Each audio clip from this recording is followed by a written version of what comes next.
This is my first GCU game, and I've got to say I'm already so impressed. I'm probably yelling into the mic right now, but I kind of have to because the atmosphere, as you can see, is super loud and energetic. I can't wait to get inside. But the party starts outside the arena where the Havocs are already chanting and getting amped up to head in for the game. I'm learning that the Havocs get released in groups. We're going to go with this one. I'm going to try not to get trampled, and we'll just get inside.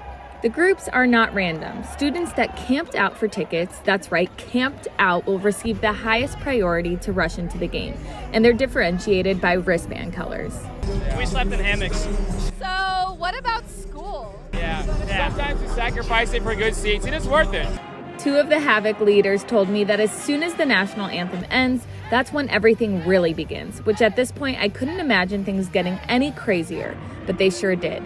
The arena went dark and all I could see was purple. Then it was like an entire choreographed show in the student section. I couldn't stop smiling because this energy is infectious. The only things that I could compare this to would be a rave, which I've never been to, or the typical fan sections at a professional European soccer game.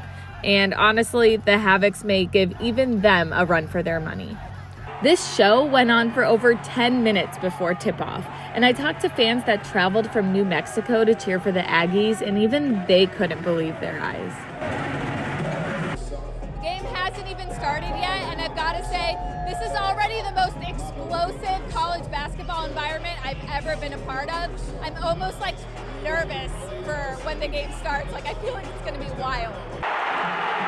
When the game began, the energy didn't fade, but the student section was locked in on every play on the court and didn't stop cheering even when New Mexico State took a big lead. Oh, and did I mention Cameron Payne didn't want to miss out on the action either?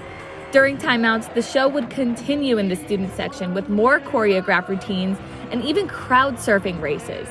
But even when the Lopes lose, I think this student section is likely the best in the nation. My first GCU basketball game was so much fun. I've officially almost completely lost my voice, but I don't think that there's another environment like this in college basketball. The Lopes look ahead to the conference tournament beginning on March 8th.